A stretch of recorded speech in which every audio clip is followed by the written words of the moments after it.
We are the team Hack the Pac. In our project, we chose to implement our Pac-Man agent with the A-star search algorithm and the Monte Carlo tree search algorithm. We have specified our motivation behind choosing these two algorithms in our wiki, so let's jump into our demo of our two agent teams. Our A-star plus rule-based agents were assigned to do either an offensive task or a defensive task. We applied the A-star search algorithm for the agents to find the best path to the capsule and find the path home.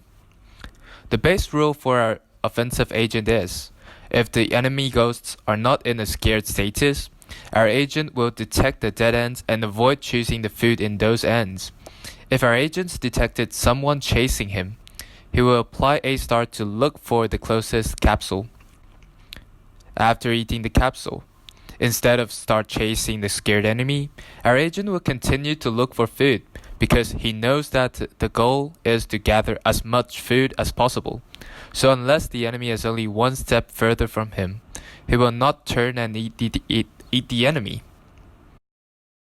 However, unless feeling threatened, he will not eat the capsule. Also, our agent can detect how far away the ghost that is chasing him. If the ghost is still far enough, our agent will eat the food on the way of escape. He can also avoid being double teamed like this.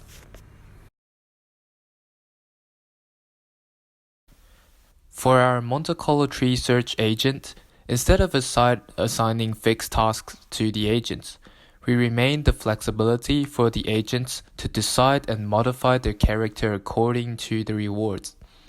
This flexibility strengthens the cooperation between the two agents and allows the agents to fit to each kind of map. Due to this feature, in some situations, both of our agents will transform into offensive agents or defensive agents according to the need. The logic behind eating the food here is, when the game initially started, our two agents will take different routes to two goals. One agent aims to find the furthest food, and the other agent aims to find the closest food. The intuition behind this concept is, if the two agents always take the same route, it will be a waste of time.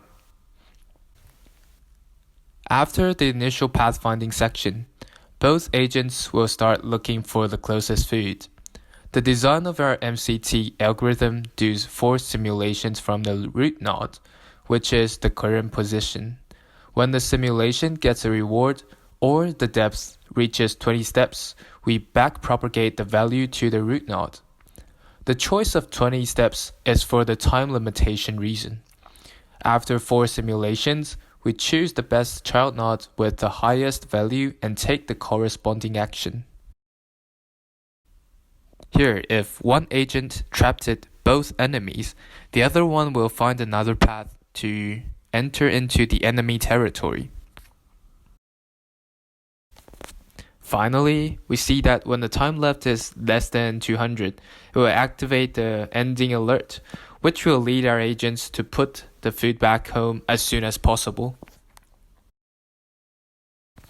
Finally, let's talk about our improvement plan. For our A-star plus rule-based agent, we have 2 goals of improvement.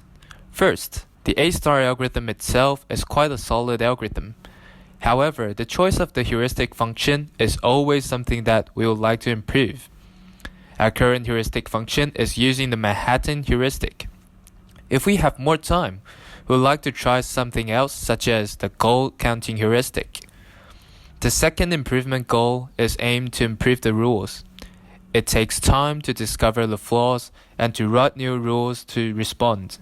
Thus, finding the flaws and writing new rules to reinforce our agent is another direction of improvement. For our Monte Carlo tree search agent, if we have more time and resources, we will enable more simulations. We can expect our agents to be more expertized in this game if we are able to increase the numbers of simulations.